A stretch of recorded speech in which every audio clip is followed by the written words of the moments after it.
Hai semua, bertemu lagi kita dalam channel Terabai Blog, dan kali ini saya ingin kongsikan sebuah legenda mengenai burung kenyalang. Dan sebelum itu, saya ingin mengucapkan terima kasih kepada yang telah subscribe channel ini, dan pada yang belum, jangan lupa subscribe, like, komen, dan share video ini. Sebelum saya ceritakan kisah ini, apa kata kita intro dulu.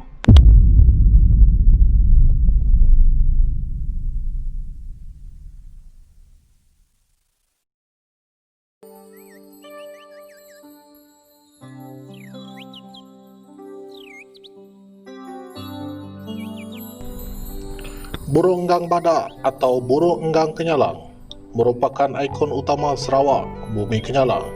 Burung kenyalang mampu untuk membesar sehingga 110 ke 127 cm dan beratnya boleh mencecah sehingga 2 ke 3 kg bagi burung kenyalang dewasa. Dan kerana itulah burung kenyalang dikategorikan sebagai spesies burung enggang terbesar di dunia. Burung kenyalang banyak terdapat di Kepulauan Borneo, dan spesies ini merupakan spesies burung terlindung di bawah Undang-Undang Perilitan Malaysia. Ikon burung kenyalang ini sudah sinonim dengan Sarawak Bumi Kenyalang, sehingga jata negara bagi Sarawak Bumi Kenyalang juga merupakan burung kenyalang. Selain daripada itu, burung kenyalang juga merupakan salah satu burung suci bagi hampir kesemua masyarakat etnik Dayak di bumi Sarawak. Sebagai ruang informasi bagi genre cerita legenda Sarawak kali ini, saya akan mengetengahkan satu lagi cerita legenda di dalam etnik Iban yang akan berkisah tentang burung suci ini. Dihikayatkan bahawa beratus-ratus tahun dahulu, melalui cerita lisan dari satu generasi ke generasi masyarakat Iban Sarawak, terdapat seorang pemuda Iban bernama Ketupung yang dikatakan amat handal berburu di dalam hutan, lebih-lebih lagi menggunakan sumpit. Pada suatu hari diceritakan Ketupung telah masuk ke hutan seperti biasa untuk memburu, dan dia sendiri begitu pelik kerana pada hari itu kawasan hutan seperti senyap tanpa ada satu siulan daripada burung-burung seperti biasanya. Namun kerana tidak mahu pulang dengan tangan kosong, Ketupung tetap juga berjalan-jalan meredah denai-denai hujan hutan mencari hasil buruan. Hampir seharian dia merayau-rayau di dalam hutan. Akhirnya beliau sampai ke satu anak sungai, dan disitulah dia melepaskan lelah dan dahaga. Ketika hendak menciduk air untuk mencuci muka, tiba-tiba beliau terlihat satu kelibat burung enggang yang memerhatinya dari jauh. Tanpa berlengah, Ketupung pun cuba mengatur langkahnya dengan berhati-hati kerana tidak mahu burung tersebut lepas lari. Setelah memastikan keadaan semuanya siaga, akhirnya beliau pun menyumpit burung tersebut, dan ternyata sumpitannya mengena, lalu jatuhlah burung tersebut ke tanah. Apabila Ketupung pasti di mana tempat jatuhnya burung enggang tersebut, tanpa berlengah beliau pun berlari-lari anak ke tempat tersebut. Namun apabila beliau tiba, ternyata burung enggang tiada di situ. 1000 persoalan bermain di pikiran Ketupung.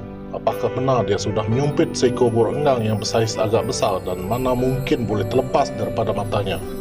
Di dalam lamunan tersebut, tiba-tiba daripada arah belakangnya, Ketupung terdengar bunyi seperti seorang perempuan sedang mengadu kesakitan.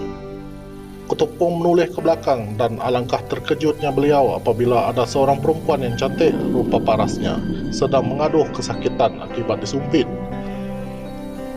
Ketupung pun mula mendekati perempuan tersebut dan berasa amat kasihan melihat adanya makhluk yang lemah sedang mengerang kesakitan dengan lagak seorang lelaki perkasa. Ketupung pun mula mengambil daun-daunan di sekitar hutan tersebut untuk mengurangkan kesakitan perempuan tersebut kerana hari hampir senja. Akhirnya Ketupung membuat keputusan untuk membawa perempuan itu pulang ke rumah panjangnya dengan izin perempuan tersebut. Di dalam perjalanan pulang itulah perempuan itu meminta Ketupung untuk tidak bertanya dari mana asal-usulnya, dan sebagai gantinya perempuan itu sanggup mengikut apa sahaja kemauan Ketupung ke atasnya. Setelah tiba di rumah panjang tempat Ketupong, tanpa berlengah Ketupong pun memperkenalkan perempuan cantik yang bernama Incin ini kepada keluarganya, yang juga merupakan keluarga tuan rumah tersebut. Tanpa segan silu, Ketupong juga mencurahkan rasa hatinya kepada keluarganya untuk mengambil Incin sebagai suri dalam penghidupannya. Setelah mendapat persetujuan daripada keluarganya, maka bermulalah persiapan untuk majlis perkahwinan Ketupong dan Incin yang akan diadakan dengan penuh adat istiadat perkahwinan masyarakat Iban pada waktu itu. Sebelum 2 hari majlis perkahwinan, mereka telah diadakan majlis melah pinang bagi Ketupong dan Incin. Dan selesai istiadat itu, Incin secara berbisik telah memberitahu Ketupong bahawa dia sudi menjadi isteri Ketupong sepenuh hati, asalkan Ketupong jangan sesekali mempersoalkan apa yang dilakukan dan dari mana asal keturunannya. Ketupong yang sedang mabuk cinta mengiyakan sahaja sebarang syarat yang dikenakan. Akhirnya Ketupong dan Incin dinikahkan dengan penuh gilang gemilang. Kedua-duanya melayari bahtera penghidupan sebagai suami isteri dengan penuh bahagia sehinggalah 9 bulan selepas itu, mereka dikurniakan dengan seorang anak lelaki yang comel yang juga merupakan pewaris generasi Ketupong dan keluarganya. Sesuatu yang pelik telah terjadi selepas sahaja kelahiran anak lelaki mereka, kerana Ketupong sering terserempak dengan isterinya yang amat gemar mendongak ke langit apabila menyusukan anak mereka.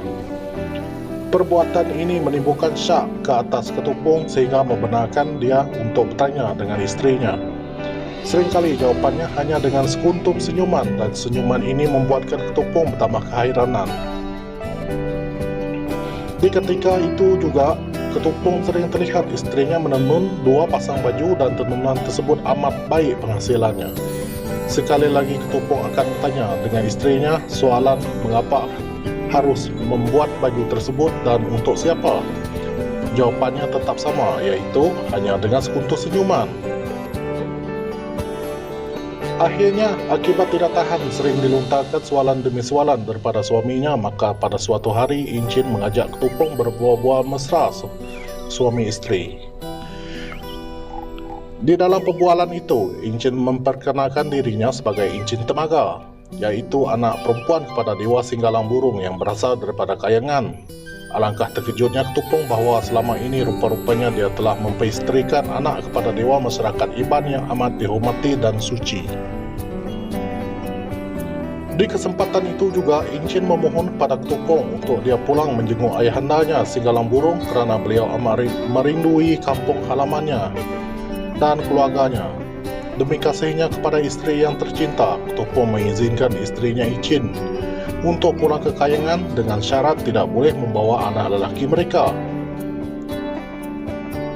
Walaupun berat hatinya, akhirnya Incin bersetuju dengan syarat sekiranya anak mereka dan Ketupong merinduinya, hendaklah mereka memakai baju tersebut dan mereka akan mudah sampai ke Kayangan. Maka tibalah harinya Incin pun pulang ke Kayangan setelah bertukar menjadi seekor enggang yang besar. Hari berganti hari, bulan berganti bulan. Ketupong dengan setia menanti isterinya.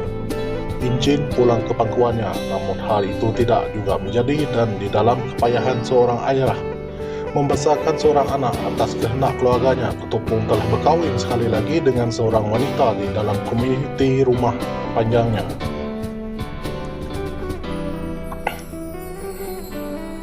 Di samping itu, Ketupong juga sudah tidak boleh menidakkan desakan daripada anak lelaki tunggalnya yang sering bertanyakan ibunya, Incin.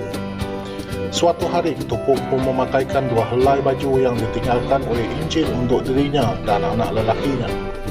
Alangkah terkejutnya Ketupong apabila tidak semena-mena beliau dan anaknya boleh bertukar menjadi 2 ekor burung enggang, dan akhirnya mereka berjaya terbang ke Kayangan untuk berjumpa dengan isterinya yang tercinta. Apabila tiba di istana Kayangan, Ketupong dan anaknya telah disambut dengan penuh mesra oleh seorang yang begitu gagah perkasa siap berpakaian pahlawan masyarakat Iban.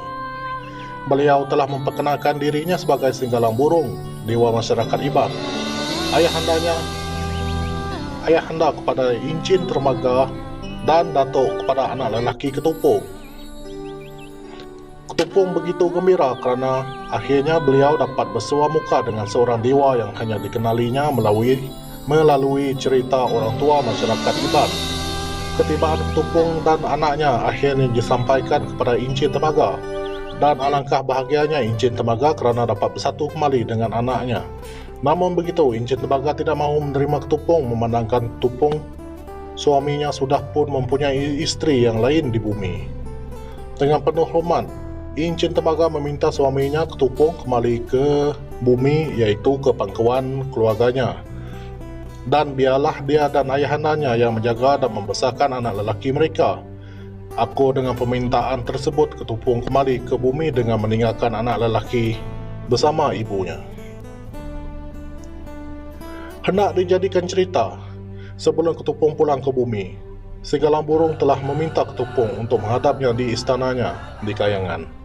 Di dalam pertemuan itu, Si Galang Burung telah meminta Ketupung supaya jangan risau tentang anak lelakinya, kerana anak lelakinya yang juga cucu Si Galang Burung akan diajar segalanya tentang kepakaran ilmu perang dan sakti-sakti warisan Si Galang Burung. Si Galang Burung juga meminta Ketupung untuk memperjelaskan kepada masyarakat Iban di bumi agar jangan khawatir sekiranya ada sesuatu yang berlaku, kerana sekiranya diseru, Si Galang Burung akan turun ke bumi menyelamatkan masyarakat Iban di bumi nanti. Setelah segala persiapan dibuat untuk Ketupung kembali ke bumi, siap akhirnya Ketupung pun kembali terbang ke bumi dengan meninggalkan anak lelakinya bersama ibunya. Apabila beliau tiba di rumah panjangnya, beliau juga telah memanjangkan pesanan daripada Si Galang Burung kepada semua masyarakat Iban di bumi. Dan sejak daripada itu diceritakan bahawa masyarakat Iban di bumi sering memohon semangat Si Galang Burung mengungkai permasalahan mereka. Dan seperti dijanjikan, Si Galang Burung sentiasa memberikan keutamaannya kepada masyarakat Iban di bumi. Inilah satu cerita legenda tentang satu burung suci, iaitu burung kenyalang di dalam masyarakat Iban yang merupakan salah satu kaum yang dominan di Sarawak, Bumi Kenyalang. Mungkin bersih cerita legenda ini mempunyai banyak penceritaannya, memandangkan ianya merupakan sastra lisan komuniti Dayak Sarawak yang berbagai, dan ianya diperturunkan dari satu generasi ke generasi yang lain. Dan hikayat ini merupakan salah satu daripada bersih ceritanya. Burung kenyalang sememangnya ikon kepada Sarawak, Bumi Kenyalang, sehingga memungkinkan ianya menjadi ikon burung kebangsaan untuk Sarawak, dan banyak motif-motif burung kenyalang dapat pada hasil kerap tangan serta tenunan masyarakat Sarawak dari dulu sehinggalah sekarang. Kita sebagai orang Sarawak, tidak kira apa bangsa dan agama sekalipun, harus memartabatkan dan menjaga keunikan dan daya mampu hidup bagi spesies burung enggang kenyalang ini daripada tiada lagi habitatnya di dunia ini. Memandangkan musuh utama burung enggang kenyalang adalah sikap dan kerakusan manusia memusnahkan habitatnya serta membunuhnya untuk tujuan perhiasan, terutama untuk paruh dan bulunya. Sayangilah burung kenyalang kerana ianya adalah ikon burung kebangsaan orang Sarawak. Sesungguhnya Sarawak Bumi Kenyalang tidak pernah kurang dengan sastra rakyatnya yang seharusnya dimuntabatkan buat pengetahuan dan pedoman generasi yang mendatang. Burung kenyalang terbang melayang di tepi kali. Tiada salah sayang menyayang, semoga hidup terus diberkati. Terima kasih kerana sudi mendengar kisah legenda burung kenyalang daripada Terabai Blog. Jangan lupa like, komen dan subscribe channel ini. Terima kasih.